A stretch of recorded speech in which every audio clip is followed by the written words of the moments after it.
વેરાવળ શહેરમાં જળબંબાકાર છે। અનેક સોસાયટીઓમાં વરસાદી પાણી ઘૂસ્યા। આઈસા સિદ્દીકા કોલોની પાણી છે।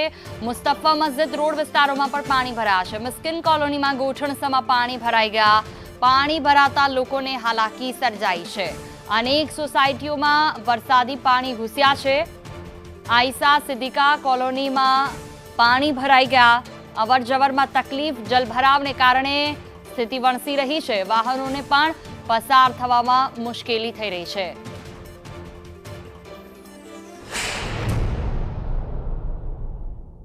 સોમનાથ જિલ્લામાં ગઈકાલે આંશિક વિરામ બાદ આજે વહેલી સવારથી ફરી અનરાધાર વરસાદ વરસી રહ્યો છે અને જેના પગલે સર્વત્ર પાણીના દ્રશ્યો સામે આવી રહ્યા છે।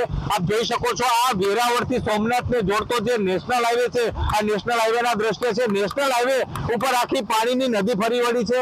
જે વાહન વ્યવહાર છે તે પણ ખાસ પ્રભાવિત થયો છે। આ આખો નેશનલ હાઈવેના દ્રશ્ય છે, આપ જોઈ શકો છો। ઉપર રોડ ઉપર આખા પાણી ફરી વળ્યા છે અને જે વાહન વ્યવહાર છે તે એકતરફી કરવાની ફરજ પડી છે। આજે વહેલી સવારથી જ અનરાધાર વરસાદ વરસી રહ્યો છે અને જેના પગલે સર્વત્ર જળબંબાકારની સ્થિતિ જોવા મળી રહી છે। નેશનલ હાઈવે હોય, સ્ટેટ હાઈવે હોય, તમામ જે માર્ગો છે તે પ્રભાવિત બન્યા છે। રાકેશ આહિર, સંદેશ ન્યૂઝ, ગીર સોમનાથ।